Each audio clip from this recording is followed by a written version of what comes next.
श्रीरस्तु शुभमस्तु अविघ्नमस्तु। गुरुब्रह्मा गुरुर्विष्णु गुरुर्देवो महेश्वरः गुरु साक्षात् परब्रह्म तस्मै श्री गुरवे नमः। अज्ञानतिमिरान्धस्य ज्ञानाञ्जनशलाकया चक्षुरुन्मीलितं येन तस्मै श्री गुरवे नमः। नारायणसमारम्भां व्यासशङ्करमध्यमाम् अर्त्यगानन्दपर्यन्तां वन्दे गुरुपरम्पराम्। భాగవత్ బంధువులారా, ఈ భూమండలం మీద ఎన్నో పుణ్యక్షేత్రాలు వెలిసి ఉన్నాయి. అలాగే 12 జ్యోతిర్లింగాలు, 18 శక్తిపీఠాలు, ఇంకా గణపతులు, సుబ్రహ్మణ్యేశ్వర స్వాములు, ఇలాగా ఇది మన భూమి, కర్మభూమి, వేదభూమి, పుణ్యభూమి. అలాంటి ఈ ప్రదేశాల్లో వెలసినటువంటిది అన్నవరం వీర వెంకట సత్యనారాయణ స్వామి వారి దేవాలయం. ఈ దేవాలయం నిత్యము కూడా దినదినాభివృద్ధి చెందుతూ పూర్వం 4 బ్రాహ్మణులతోటి, పురోహితులతోటి ఈ దేవస్థానం ఆరంభమయ్యి అలాగే నేటికి 300 మంది పురోహితులతోటి నిత్య కళ్యాణములు, వ్రతములు, వాహన పూజలు, అభిషేకములు, ఎన్నో విశేషమైనటువంటి నిత్య పూజలతోటి అలరారుతూ ఉంది దేవస్థానం. ఈ దేవస్థానానికి ఈవేళ లక్షలాది మంది భక్తులు వచ్చి స్వామిని దర్శించుకుని వాళ్ళ కోరికలు నెరవేర్చుకుని మరలా వస్తూ స్వామివారి అనుగ్రహానికి పాత్రులవుతూ ఉన్నారు. అందరికీ తెలిసిన విషయం. అయితే 1987లో 1987లో మా బావమ్మది నాగభట్ల కామేశ్వరరావు గారు ఆయన మనస్సులోకి ఇక్కడికి వచ్చేటువంటి వాళ్ళందరికీ కూడా శుచిగా మడిగా భోజనం పెట్టాలి బ్రాహ్మణులకి అనేటువంటి సదుద్దేశం కలిగి, అలాగే చిన్నపిల్లలకి స్మార్తం, శాస్త్రం, వేదం ఇవన్నీ కూడా చెప్పించాలి అనేటువంటి ఉద్దేశం కలిగి ఆయనకి ఇక్కడ బ్రాహ్మణ అన్నసత్రము ఏర్పాటు చేయాలి అనేటువంటి ఉద్దేశం చేత ఈ చాగంటి వారి స్థలం కొని 3 లక్షల రూపాయలకి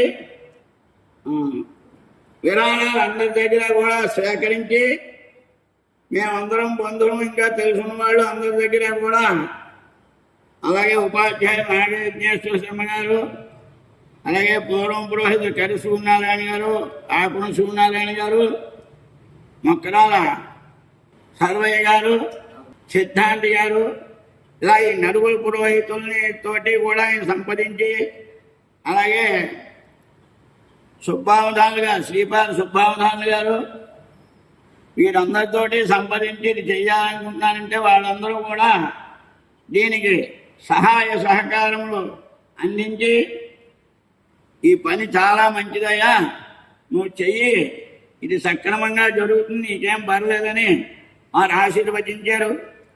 అలాగే పాలంగి పట్టాభిరామూర్తి గారు, ముత్య సుబ్బారావు గారు, గాంగే రామం గారు, మంతా సోమనాథం గారు, చామర్తి వెంకట్రావు గారు, ఈ నాగావళ కామేశ్వర గారు, వీళ్ళందరూ కూడా ఈ యనమండుడు కూడా తర్వాత ఈ నలుగురు పురోహితుల తర్వాత యనమండుగుడు పురోహితుడు కూడా ఈ స్వామివారి యొక్క సేవలన్నీ వాళ్ళు చేయించి వారితో పాటు నేను వచ్చేసరికి కొంతకాలానికి అప్పటికి 63 మంది ఉన్నాం. ఇప్పుడు ఇవాళ 300 మందితోటి ఈ దేవాలయం నిత్యం కూడా ధూపదీప నైవేద్యాలతోటి వేదపారాయణతోటి ఇవన్నీ కూడా జరుగుతాయి. అయితే అన్నవరం కొండ మీద కూడా నిత్యాన్నదానం జరుగుతుంది. అయితే అక్కడ అందరూ గుమిగూడి చేసేటువంటిది అది దేవాలయాలన్నీ కూడా. అలా కాకుండా ఇంకా ఎవరన్నా ఆచారవంతులు మనం ప్రత్యేకం ఉందామనుకున్న వాళ్ళు అలాంటి వాళ్ళందరికీ కూడా సౌకర్యం ఉండాలనేటువంటి ఉద్దేశం చేత ఈ సత్రం ఏర్పాటు చేసి అలాగే దినదినాభివృద్ధి నిత్యం కూడా ఒక 50 మంది పురోహితులు నిత్యం కూడా భోజన ఆది కార్యక్రమాలు జరిపించుకుంటూ ఈ మిగతా కార్యక్రమాలని నడిపిస్తూ జరపడం జరుగుతుంది. అయితే కొంతకాలంగా కరోనా కారణం చేత ఇది మోసపడిపోవడం అదే తెలవకుండా ఉండడం అలాంటివన్నీ కూడా జరిగాయి. అయితే మొన్న 2024/8/8 మళ్ళీ దీన్ని పునరుద్ధరణ చేసి మళ్ళీ దీనికి పూర్వ వైభవం కోసం అంతకన్నా వైభవంగా ఉండాలనేటువంటి ఉద్దేశం చేత ఇప్పుడు ఏర్పాటు చేసి వచ్చిన భక్తులందరికీ కూడా పుణ్యం వల్ల స్వర్గాది లోకాలు వస్తాయి, పాపం వల్ల నరకాది లోకాలు వస్తాయని చెప్పబడుతుంది. కాబట్టి ఈ అన్నదానం చేయడం నభవతు సమతుల్యం అన్నదాన సమాన అనేటువంటి విశేషం చేత కూడా ఇందులో పుణ్యం కోరేటువంటి భక్తులందరూ కూడా అలాగే 10 మంది భోజనం చేస్తారు. కాబట్టి దీనికి ధన సహాయం దేనికైనా కూడా కావాలి. కాబట్టి అందుకని ఇటోధికంగా మేము కూడా కొంతమంది ప్రతి నెల కొన్ని డబ్బులు వేసుకుని పురోహితులు ఇది నడిపిస్తున్నాం. అవి సరిపోని కారణం చేత ఈ భక్తులకు కూడా ఈ అవకాశాన్ని అందించాలనేటువంటి ఉద్దేశం చేత ఈ ఎవరైనా భక్తులు ఉదాహరణలు వారి సత్యానుసారంగా 1,00,000 రూపాయలు కానీ 50,000 కానీ 5,000 కానీ 1,500 కానీ వారి శక్త్యానుసారంగా దీనికి ఇక్కడ దీని మీద అదే జీ సెక్షన్ అని ఏదో ఉంది, అది కూడా విరాళం దాంట్లో తగ్గించిన కూడా లేకుండా ఈ ఏర్పాట్లు ఉన్నాయి. కాబట్టి భక్తులందరూ కూడా అలాగే మీరు వచ్చి చూడవచ్చు ఇక్కడ నిత్యం జరుగుతుందా లేదా అని. అలాగే నిత్యం కూడా కొండ మీదకి భక్తులు వస్తారు, వారు వస్తూ ఉంటారు ఇక్కడికి. వారు భోజనాలు చేసి తృప్తి చెంది ప్రతి వాళ్ళు వెళుతున్నారు తప్పించి ఎవరో కూడా అసౌకర్యంగా ఉండట్లేదు. అందువల్ల ఇది మంచి కార్యక్రమం. కాబట్టి ఉదాహరణ భక్తులు మీరందరూ కూడా దీనికి విరాళాన్ని అందించి ఈ ఇందులో భాగస్థులైవలసిందిగా కోరుతున్నాం. సర్వే జనా సుఖినో భవంతు, లోకా సమస్తా సుఖినో భవంతు.